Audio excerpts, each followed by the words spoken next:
warahmatullahi wabarakatuh. Selamat pagi, Om Swastiastu, Namo Buddhaya. Perkenalkan, nama saya Luki Muristasari SPDGR, bertugas di SMA Negeri 1 Suko, Kabupaten Mojokerto, Jawa Timur.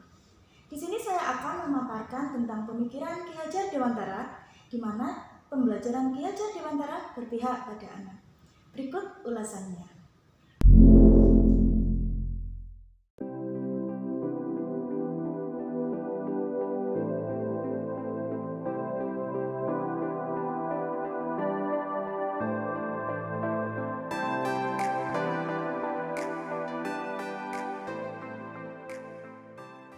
Pendidikan guru penggerak, demonstrasi kontekstual, pemikiran filosofis Ki Hajar Dewantara.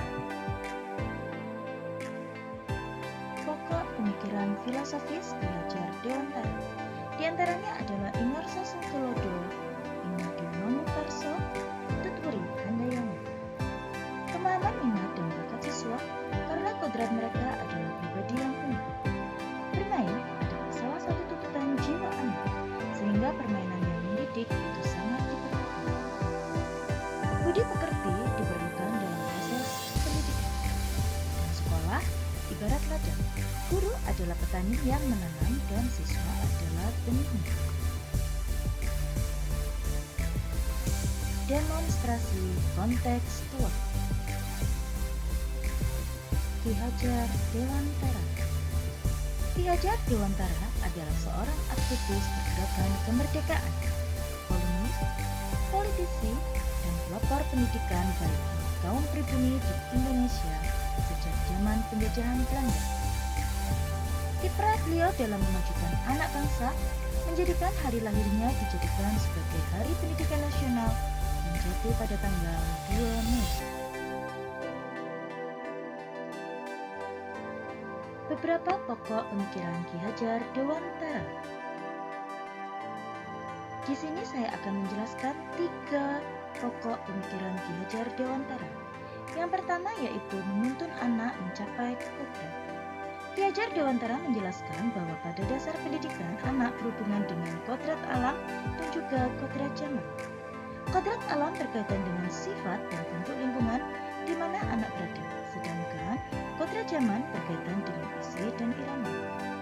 Pendidikan itu hanya suatu tuntunan di dalam hidup tumbuhnya anak-anak kita, yang artinya adalah bahwa hidup tumbuhnya anak terletak di luar kecakapan atau kehendak kita kaum pendidik.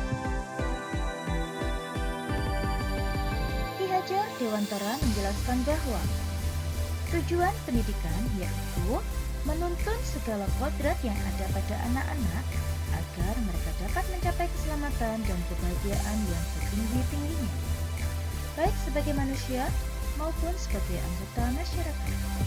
Jadi dalam proses menuntun, anak diberi kebebasan, namun pendidik sebagai pamong dan tetap memberi tuntunan serta arahan agar anak tidak kehilangan arah dan membahayakan dirinya. Jadi seorang pamong dapat menjadi tuntunan agar anak-anaknya mendapat kemerdekaan dalam belajar.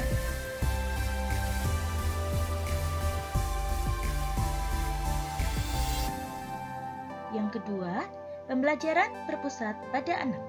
Sebagai pusat pembelajaran, kebutuhan anak harus terpenuhi. Anak perlu merasa aman, nyaman, berharga, dicintai, dan dipahami akan mendorong munculnya motivasi dan kesadaran anak untuk belajar.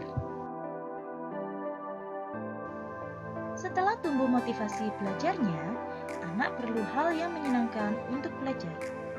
Apa yang dekat dan dikenal baik oleh anak merupakan hal yang sangat menyenangkan bagi anak tersebut. Sesuatu yang akan mudah dipahami anak karena anak sudah mendapatkan pengalaman dalam bentuk lain yang berhubungan dengan materi yang diajarkan. Jadi, apakah pembelajaran kita sudah berpusat pada anak? Prinsip pembelajaran yang berpusat pada anak lainnya adalah menjadikan anak sebagai subjek pembelajaran. Sebagai subjek, anak-anak yang aktif membangun pengetahuannya. Jika ternyata guru masih dominan dalam proses pembelajarannya, maka ia sudah mengambil hak anak untuk memberdayakan dirinya.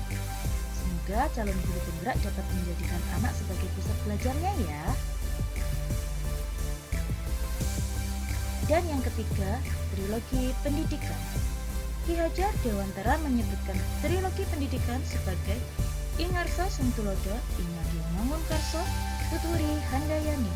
Di depan memberikan contoh, di tengah memberi semangat, dan di belakang memberikan daya kekuatan. Di mana setiap filosofi dari trilogi pendidikan memiliki arti. Yang pertama, Ingarso Sungtulodo. Jika di depan memberikan contoh, maka di sini guru bisa memberikan contoh yang baik dalam perkataan dan juga perbuatannya. Ingmadyo Mangunkarso, di tengah memberikan semangat. Guru selalu berada di tengah-tengah murid untuk memberikan semangat. Tuturi Handayani, di belakang memberikan daya kekuatan. Guru harus bisa memberikan dorongan dan juga arahan. Penerapan pembelajaran Ki Hajar Dewantara di sekolah berdasarkan dengan sosiokultural. Salah satu contoh ini adalah budaya bancaan, di mana budaya bancaan biasanya dilaksanakan di sekolah saat perayaan hari besar. Contohnya seperti hari ulang tahun sekolah, kemerdekaan negara Indonesia, peringatan hari besar Islam dan juga agama lainnya. Diawali dengan doa dan harapan. Tidak ada perbedaan antara semua yang hadir karena semua merupakan warga sekolah. Saling menghormati dengan keberagaman yang ada, baik pekerjaan, agama, dan juga ras. Lalu budaya bancaan ini juga bisa digunakan untuk mempererat persaudaraan antara seluruh warga sekolah. Hubungan bancaan dengan falsafah Ki Hajar Dewantara. Ki Hajar Dewantara mengatakan bahwa budi pekerti yang luhur merupakan salah satu nilai yang penting dalam mendidik anak. Dalam tradisi bancaan terdapat nilai-nilai positif yang bisa diterapkan ke anak-anak. Contohnya, toleransi dengan keberagaman yang ada di masyarakat. Misalnya, perbedaan status sosial dan agama di sekitar, saling menghormati dan juga tidak egois.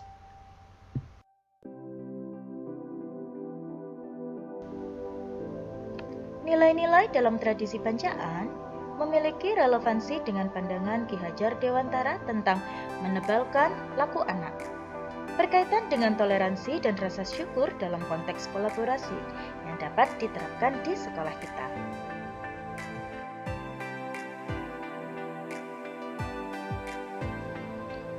Untuk penerapan di sekolah, anak bisa kita ajak bancaan ketika perayaan hari ulang tahun sekolah.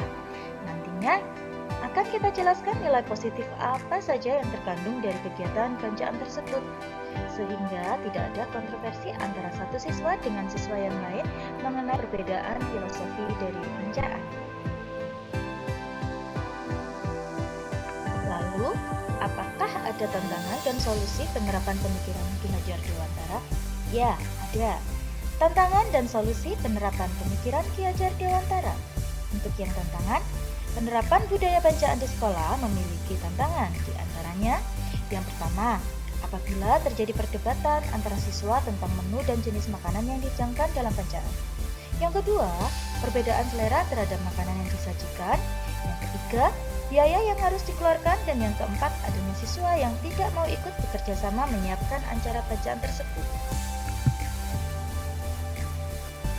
Apabila ada tantangan, tentu saja ada solusi. Nah, solusi untuk tantangan dan penerapan pemikiran Ki Hajar Dewantara diantaranya dilaksanakan diskusi atau musyawarah dengan seluruh anggota kelas. Yang kedua, apabila musyawarah tidak menemukan hasil, maka dilakukan voting.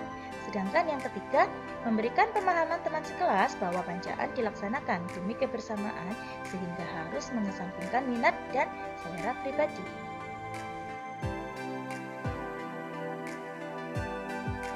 Ayo Bapak Ibu Guru, semangat guru penggerak. Semangat guru, kunci kebahagiaan murid. Pendidikan berarti daya upaya untuk memajukan budi pekerti, karakter, kekuatan batin, pikiran, dan jasmani murid, selaras dengan alam dan juga masyarakatnya.